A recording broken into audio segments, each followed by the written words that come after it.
Dans le cadre de ces enquêtes dont les deux provinces servent de la partie est de la RDC, à savoir le Nord Kivu et le Sud Kivu, les journalistes d'investigation Israël Mutombo est descendu dans ce coin du pays pour faire une étude comparative entre les deux provinces.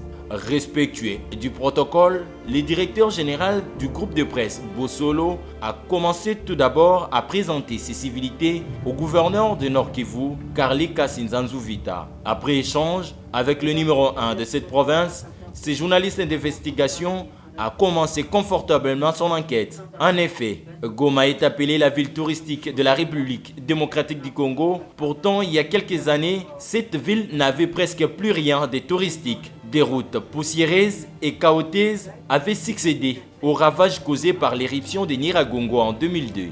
L'eau et l'électricité étaient un luxe que très peu de personnes pouvaient se permettre dans cette ville volcanique. Mais tout cela est en train de changer et c'est en partie grâce à la collaboration entre le gouvernement et des entreprises privées. C'est cela le bien fondé du partenariat public-privé. Plusieurs axes routiers ont revêti de nouvelles robes. Ces routes de Goma sont tellement belles et modernisées qu'elles ont accueilli plus de 5 fois des tours cyclistes internationaux. Ainsi, premièrement à Goma, Israël Mutombo a fait un constat satisfaisant.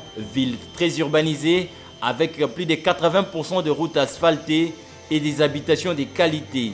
La propriété est la règle dans cette ville. Pas de poubelles par-ci par-là, pas des odeurs nauséabondes, respectueux du civisme, sur la protection de l'environnement, Goma sera une ville encore plus belle et plus touristique et les mérites sera partagé entre gouvernants et gouvernés. Voilà, l'importance du partenariat public semble être abandonnée à son propre triste sort.